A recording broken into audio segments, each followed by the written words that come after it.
네, 좋은 날입니다. 우리 옆에 분들과 인사하고 시작하겠습니다. 잘 오셨습니다. 축복합니다. 네, 잘 오셨습니다. 축복합니다. 네. 네. 오늘이 성령 강림절입니다. 그리고 우리 교회는 그 성령 강림절에 아주 귀한 은혜가 임하는 그런 날입니다. 오늘도 세 분의 성도님들이 이제 세례를 받게 됩니다. 참 의미 있는 일입니다. 왜냐하면 성령이 임했던 오순절 날에 초대교회 가운데 가장 먼저 일어난 사건이 바로 회개와 그리고 세례의 역사였기 때문에 그렇습니다.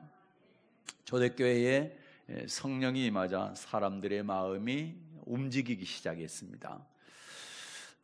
굳어있던 마음이 열리고 또 죄를 모르던 사람이 죄를 깨닫게 되고 예수님을 모르던 사람들이 예수님을 믿게 되고 예수님 앞으로 나오게 되었습니다. 오늘 본문은 단순히 세례식의 그런 장면만이 아닙니다. 성령님께서 수많은 사람들을 어떻게 구원의 자리로 이끌어 오시는지를 보여주는 그런 장면입니다. 마음이 찔리면 회개가 일어나고 또 회개는 세례로 이어지고 세례를 받은 사람에게는 성령을 선물로 주시겠다고 하는 이런 말씀들이 오늘 기록되어 있는 장면입니다. 그래서 오늘 시간에는 사도행전 2장 36절부터 41절을 본문으로 해서 회개와 세례 그리고 성령의 선물 이런 제목으로 함께 은혜 나누겠습니다. 첫째, 세례는 마음의 찔림에서부터 시작이 됩니다. 사도행전 2장 37절을 읽겠습니다. 사도행전 2장 37절입니다. 저희가 이 말을 듣고 마음에 찔려 베드로와 다른 사도들에게 물어 가로되 형제들아 우리가 어찌 알고 하거늘.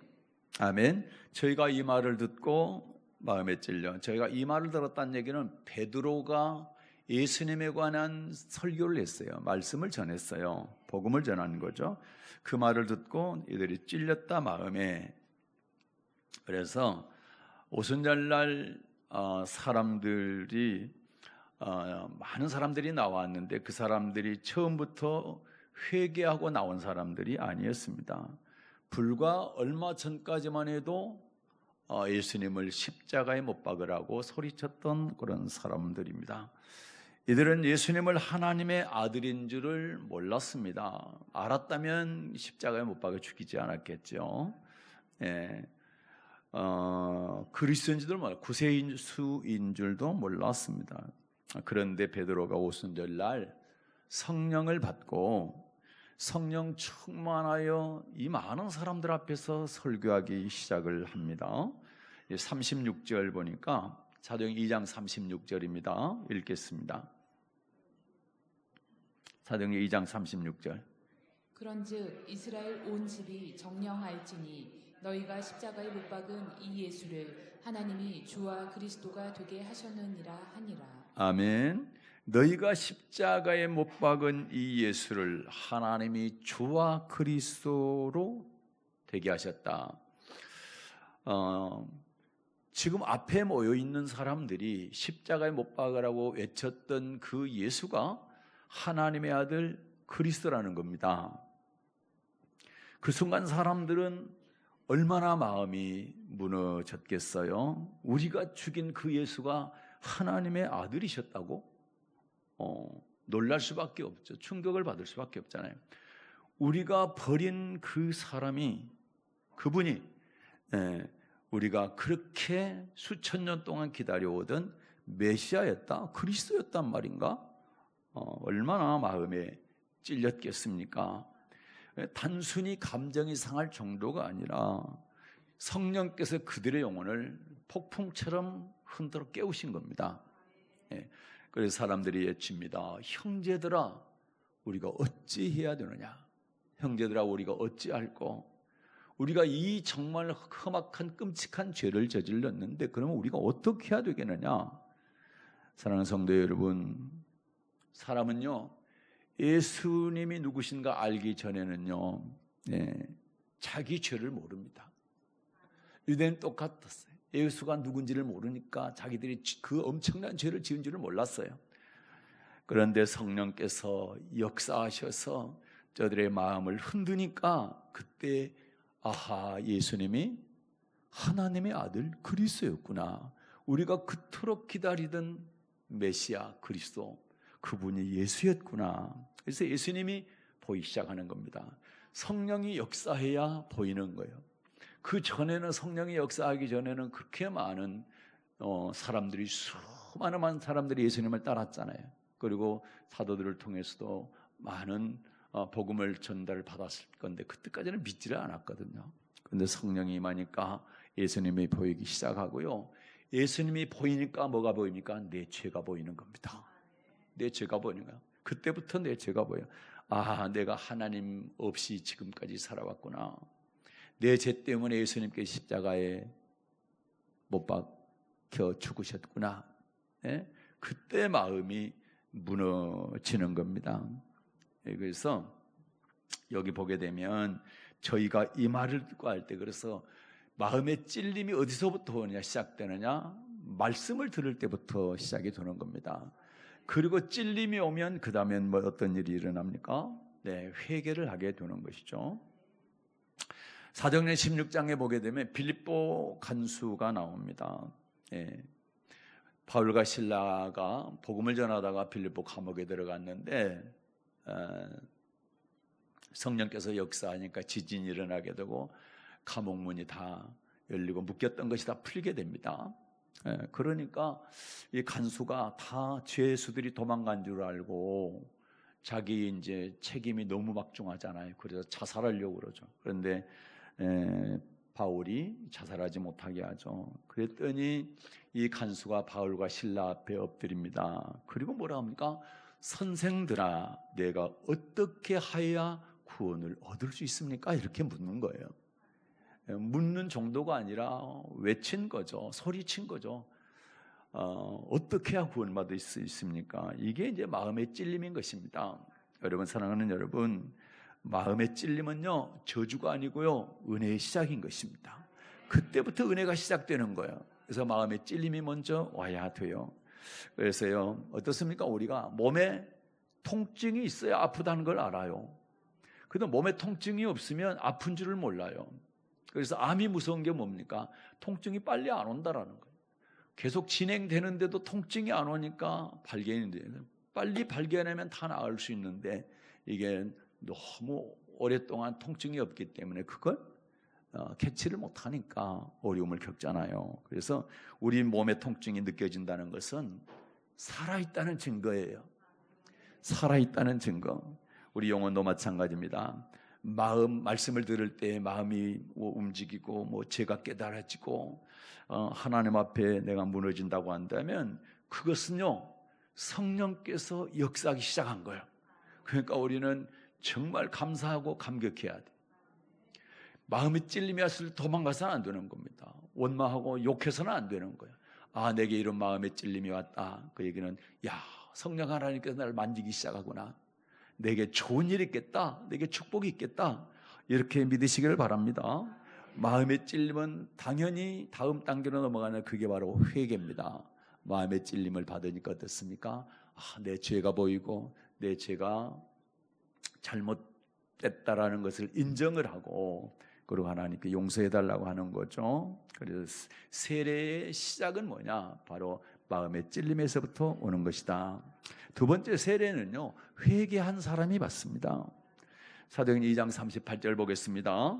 사도행전 2장 38절입니다. 베드로가 가로되 너희가 회개하여 각각 예수 그리스도의 이름으로 세례를 받고 죄 사함을 얻으라. 그리하면 성령을 선물로 받으리니. 아멘. 수많은 사람들이 베드로의 설교를 듣고 우리가 그렇게 기다린 메시아를 우리가 십자가에 못 박아 죽었으니 어찌하더느냐 도대체. 그렇게 물을 때에 너희가 회개하여 그 다음에 각각 예수 그리스도의 이름으로 뭘 받으라? 세례를 받으라. 예. 이게 이제 오늘 세례 받는 이유입니다. 예.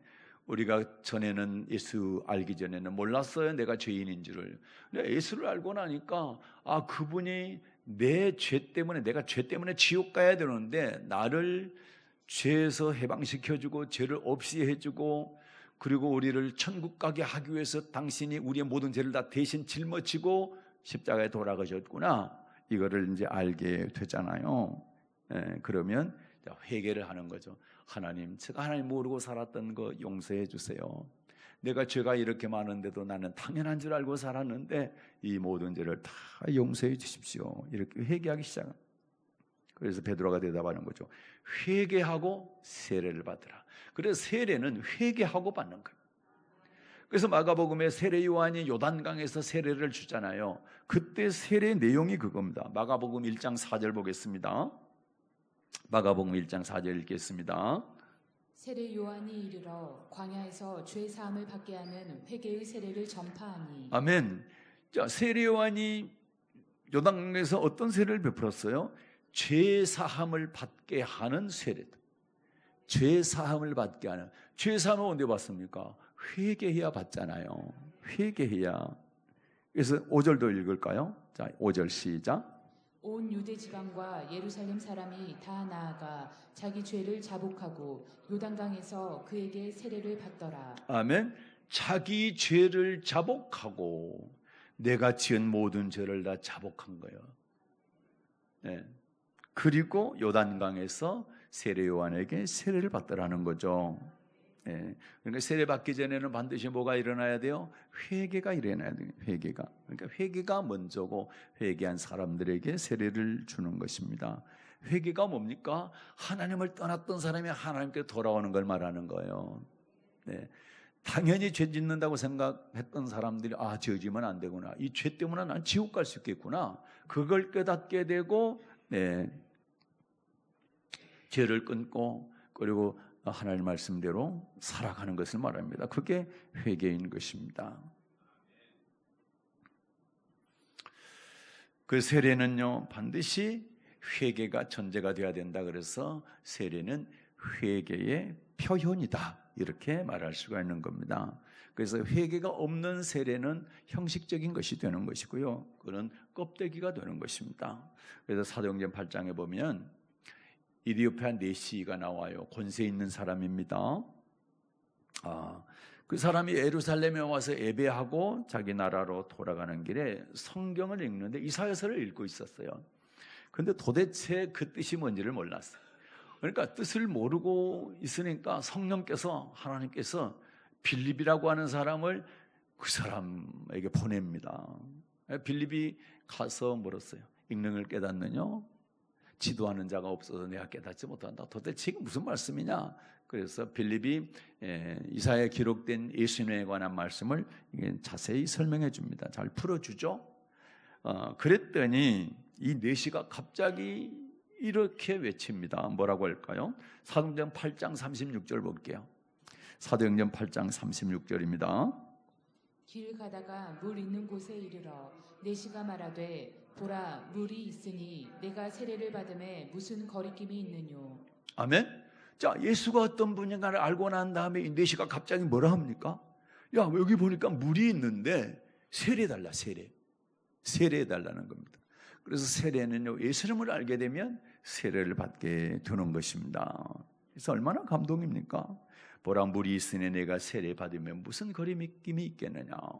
네. 누가 억지로 시킨 게 아니잖아요. 빌립이 세례 받으라 그렇게 한 것도 아니에요. 본인이 세례 받고 싶어 한 거예요.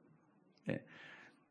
왜요? 예수님이 믿어지니까 세례 받고 싶어진 겁니다. 그래서요, 세례는요, 단순히 종교 의식이 아니고요, 이제 나는 예수님의 사람입니다. 이제 나는 예수님의 사람입니다. 이 고백인 거예요. 세 분 한번 따라해봐요. 이제 나는 예수님의 사람입니다. 우리 다 같이요. 이제 나는 예수님의 사람입니다. 맞아요.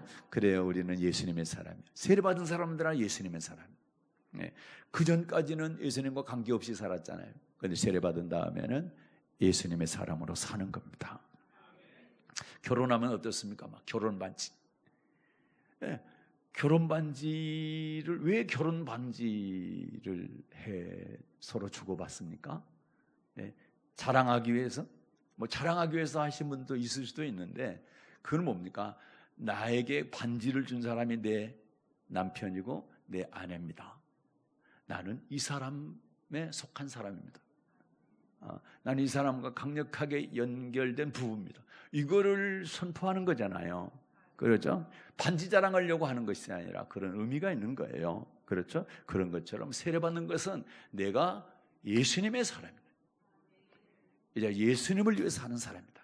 이렇게 고백하는 예식이다. 이렇게 복문할 수가 있어요. 그래서 세례받게 되면 여러분 기쁨이 넘치게 돼 있습니다.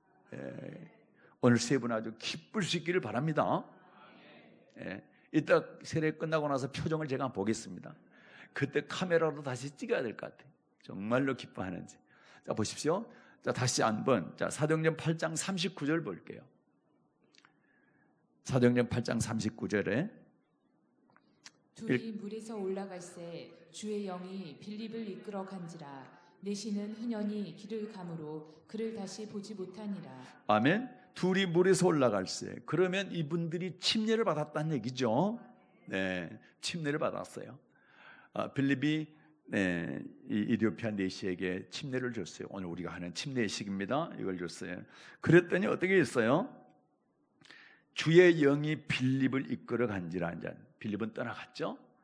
돌아갔죠. 그 다음에 내시는 세례받은 내시는 흔연히 길을 가므로. 자, 흔연이란 단어가 이게 번역이 좀 아쉬움이 있어요. 이 원어상 보면요, 흔연히가 헬라어로 카이로입니다. 카이로. 이 뜻이 뭐냐? 기뻐하다, 즐거워하다는 뜻이에요. 기뻐하다, 즐거워한다. 이건 흔연히 그러니까 우리는 고개를 갸우뚱하는데 세례를 받은 이 내시가요, 기뻐하며 길을 갔다. 즐거움으로 자기 고국으로 돌아갔다 이 말입니다. 네, 아주 기뻐할 수 있기를 바랍니다. 여러분들 전에 세례 받을 때 기뻐 안 했다면 오늘 그냥 늦었지만 기뻐하세요. 즐거워하시기 바랍니다. 왜 기뻐하며 돌아갔어요? 말씀을 깨닫고 회개하고 세례 받음으로 누구를 만났기 때문에? 예수님을 만났기 때문에, 이제 예수의 사람이 됐기 때문에, 그래서 기쁨으로 돌아가게 된 것입니다. 사랑하는 성도 여러분, 세례는요 회개한 사람이 받는 것입니다. 오늘 세례를 받는 세 분도요, 완전해서 세례를 받는 것이 아니라 불완전하지만 회개한 줄로 믿습니다. 그래서 세례를 받으시는 거예요. 이제 예수님만 붙들고 살겠습니다. 이런 믿음의 거복이로 세례를 받은 줄로 믿습니다. 세 번째는요, 세례 받은 사람에게 성령을 선물로 주시겠다고 약속하셨어요. 38절입니다. 사도행전 2장 38절. 사도행전 2장 38절을 읽겠습니다. 베드로가 가로되 너희가 회개하여 각각 예수 그리스도의 이름으로 세례를 받고 죄 사함을 얻으라. 그리하면 성령을 선물로 받으리니. 아멘. 자, 회개하여 각각 예수 그리스도의 이름으로 세례를 받고 죄 사함을 얻으라. 자, 세례 받고 회개하고 세례 받고 죄 사함 얻으라. 그리하면, 회개하고 세례 받으면 어떻게 한다고요? 성령을 선물로 받으리니. 성령을 선물로 받게 될 것이라는 겁니다. 오늘이 무슨 날이요? 성령 강림한 날이요. 네, 성령 강림한 날. 왜 성령을 받아야 되느냐? 성령을 받게 되면 새로운 삶을 살게 되기 때문에 그렇습니다. 네, 성령을 받은 내가 새로운 삶을 사는 것이 아니라 성령께서 새로운 삶을 살게 해주시는 거예요. 네, 성령이 우리에게 임하게 되면은, 그러니까 초대 교회, 초대 예루살렘 교회, 그러니까 신약의 교회의 시작이 뭡니까? 오순절 성령 강림 때부터거든요. 그러니까 성령이 딱 임할 때부터 교회가 시작됐어요. 신약의 교회가. 그러니까 성령 받는 것은 굉장히 중요합니다. 그럼 우리 성도들도 마찬가지로 성령이 임할 때부터 그때부터 온전한 성도로서의 삶을 시작하게 되는 새로운 삶을 시작하게 되는 것입니다. 성령은 그래서 단순한 어떤 감정이 아니라 우리 안에서 역사하시는 하나님의 영이 우리를 이끌어 가시는 겁니다. 네, 사도행전 9장에 보게 되면 사울이라고 하는 사람이 나오잖아요. 근데 이 사람이 나중에 이제 이름이 바울로 불려지게 되는데, 이 사람은 어떤 사람입니까? 예수 믿는 사람들을 다 잡아서 감옥에다 가두던 사람이에요. 그런데 다메섹에, 다마스커스죠, 시리아, 지금의 시리아의 다마스커스로 가서 거기서 예수 믿는 사람들 잡아다가 예루살렘을 끌고 오려고 가다가 부활하신 예수님을 만나게 됩니다. 부활하신 예수님을 만나게 됐는데, 예수님의 빛이, 부활하신 예수님의 그 광채가 얼마나 빛났던지 사울이 눈이 딱 멀었어요. 앞이 아무것도 안 보이는 겁니다. 소경이 된 거예요. 그래서 사람들의 손에 끌려가지고 다메섹에 갔는데, 하나님이 누굴 보냅니까? 아나니아라고 하는 사람을 보내는 거예요. 아나니아를 보내가지고 저에게 뭐합니까? 안수합니다. 바울에게 안수합니다. 그랬더니 제가 성령을 받게 돼요. 성령으로 충만하게 됩니다. 그리고 세례를 받게 됩니다. 그렇게 된 다음에 바울의 인생이 어떻게 됩니까? 완전 180도 바뀌는 겁니다. 그 전에 예수를 잡으러 다녔던 사람이 예수님을 전하는 사람이 된 거예요. 부활하신 예수 만났고요, 아나니아 안수하니까 성령이 맺고요, 그리고 세례를 받게 되니까 완전히 다른 사람이 된 거예요. 다시 말해서 새 사람이 된 겁니다. 새 사람, 새로운 삶을 시작하게 되는 겁니다. 성령님은요, 우리로 하여금 새로운 사람, 새로운 삶을 살아가게 하시는 겁니다. 사도행전 10장에 보게 되면 고넬료라고 하는 사람이 나옵니다. 그 집에도 성령이 임하게 되죠. 베드로가 말씀을 전할 때 그 집에 고넬료를 비롯한 자기 집의 식구들이 다 성령을 받게 됩니다. 그랬더니 베드로가 뭐라 합니까? 이 사람들이 우리와 같이 성령을 받았으니 누가 능히 물로 세례 줌을 금하리요? 이렇게 하면서 성령을 먼저 받게 하고가 아니라 성령이 말씀을 들을 때 먼저 임하고, 그리고 물세례를 주게 되는 경우가 고넬료의 가정에 일어났던 그런 경우입니다. 그래서 성령은요, 사람을 새롭게 하십니다.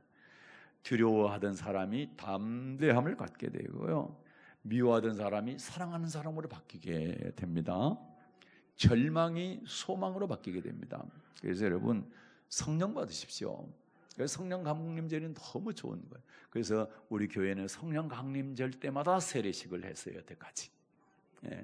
전에는 영산강도 가서 하고, 여기 뭡니까, 한수의 저수지 가서도 하고 그랬는데, 밖에 가서 하니까 참 좋기는 한데, 이제 탈의실이 문제더라고. 탈의실이 그게 불편하더라고. 그래서 성전 건축할 때 아예 이제 여기다 침례탕을 만들었습니다. 그랬더니 날씨 영향도 안 받고 탈의실도 뭐 가까운 데가 있으니까 너무 좋고, 그렇죠? 그래서 너무 좋은 것 같습니다. 겨울이 어떻습니까? 죽은 것 같던 그런 나무들이 봄이 되면 다 싹이 나오고 다 다시 살아나게 됩니다. 왜 그렇습니까? 생명이 들어가기 때문에. 생명이, 우리 영혼도 마찬가지입니다. 성령이 임하시면 다시 살아나게 됩니다. 그래서 세례는 끝이 아니라 세례는 성령 안에서 새로운 삶이 시작되는 시작이다, 이렇게 말할 수가 있습니다. 초대교회 성도들도요, 세례 받고 딱 끝, 그렇게 하지 않고요, 세례 받은 다음에 어떻게 됐을까요? 거기 보겠습니다. 42절입니다. 2장 42절, 사도행전 2장 42절입니다. 저희가 사도의 가르침을 받아 서로 교제하며 떡을 떼며 기도하기를 전혀 힘쓰니라. 아멘. 세례를 받은 다음에 이들이 어떻게 합니까? 사도들의 가르침을 받았다. 말씀을 잘 받았다. 그리고요, 또 말씀 안에서 서로 교제, 떡을 뗐다는 얘기는 교제했다는 얘기죠. 말씀 벗어나가서가 아니라 말씀 안에서 사도의 가르침을 받은 그 말씀 안에서 서로 교제했다. 그 다음에 기도에 전무했다라는 거죠. 이렇게 그들의 삶이 바뀌게 됩니다. 함께 말씀 듣고 함께 기도하고 함께 믿음이 잘 성장해 간 거죠. 초대교회가 우리 그걸 보여주고 있는데 우리도 마찬가지입니다. 오늘 설에 세받는 세 분도요, 성령 안에서 믿음의 사람으로 아름답게 잘 세워져 갈 수 있기를 주님으로 축복합니다. 자, 말씀을 정리하고 맺습니다. 사랑하는 성도 여러분, 오늘 말씀을 다시 기억할 수 있기를 바랍니다. 첫째, 세례는 마음의 찔림에서부터 시작됩니다. 두 번째, 세례는 회개한 사람이 받습니다. 단순히 눈물 흘리거나 어떤 감정이 아니라 하나님께로 확실히 돌아오는 걸 말합니다. 예수님을 확실히 믿는 것을 말합니다. 그래서 이제부터는 예수님과 함께 살겠습니다. 나는 예수님의 사람입니다. 이걸 고백하고 세례를 받는 거죠. 세 번째는 회개하고 세례 받은 사람에게는 뭐가 선물로 주어진다고요? 성령이 선물로 주어집니다. 그래서 성령 받기를 사모할 수 있기를 바랍니다. 세 분 다 꼭 성령 받기를 바랍니다. 그렇게 되면 두려움에 살던 사람이 담대하게 살게 되고요, 옛사람이 새사람으로 이렇게 변화되는 놀라운 역사가 일어나게 될 것입니다. 그래서 세례는 끝이 아니라 새로운 시작이다. 성령 안에 살아가는 새로운 인생의 출발이 여러분 되시기를 바랍니다. 기존의 우리 성도님들도 마찬가지입니다. 오늘 세례받은 세 분을 축복하고요, 이미 세례받으신 여러분들도 주님의 이름으로 축복합니다. 우리 자신을 다시 한번 돌아볼 수 있기를 바라고요, 내 마음은 아직도 하나님 말씀 앞에서 찔림이 있는가? 나는 정말 순간순간 혹시 실수했을 때 회개하면서 살아가고 있는가? 나는 성령 안에서 또 성령님과 함께 새로운 삶을 살아가고 있는가? 꼭 점검할 수 있기를 바랍니다. 성령 강림절에 임했던 그 은혜가 오늘 우리 사랑의 약교회 모든 성도들에게 충만하시기를 바라고, 주님의 역사하심이 여러분 삶 가운데 한복판에 임하셔서 여러분이 성령의 사람으로 행복하고 가장 아름다운 삶을 살아내는 최고의 축복자들이 되기를 주님의 이름으로 축복합니다. 은혜로우신 하나님 아버지 감사합니다. 찔림은 우리에게